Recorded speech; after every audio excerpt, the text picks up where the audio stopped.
So, yung guys, yung chinso natin medyo ano na, medyo natuklap-tuklap na yung mga ano, mga pintura. Ayan o. So pag iangat mo yung mga pintura niya, natutuklap na ng kusa.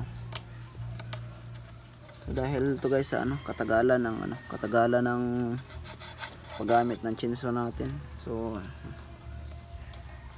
ano, nakikita niya parang lumang-luma na siya tingnan. Kasi sa ibaba sa ano, yung tangke niya puro ano na, puro tuklap-tuklap na yung ano. So yung gagawin natin ngayon guys, ano, at pipinturahan natin to ng ano, ng bago. Pipinturahan natin to ng bago para ano, magiging makinis, magiging bago ulit tingnan. So kung may pagkakataon akong ano guys, baka, pero ang problema nito guys, wala tayong orange na ano, wala tayong orange na pampintura. Kasi hindi pwede dito guys yung ano, yung natural lang na ano, orange. Dapat gagamitin natin dito na ano guys, gagamitin natin dito na pintura is ano, heat resistant. Kasi mainit yung chinso. Kasi pag hindi heat resistant yung gagamitin nyo, malulusaw yung pintura. Kaya ito na guys, at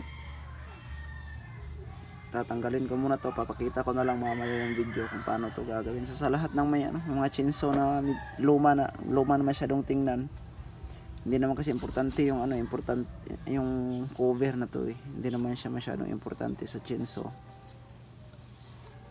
Ang importante kasi yung makina. Pero kung iisipin din natin, mahalaga rin yung cover na to kasi ito yung ano, ito yung tawag dito, siya yung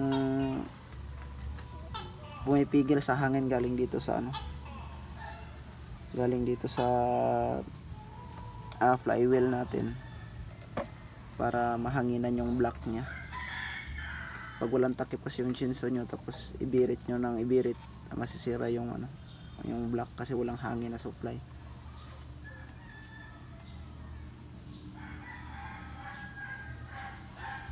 So ito guys, gagawin, tatanggalin ko na to. Tapos ano, lilihain natin.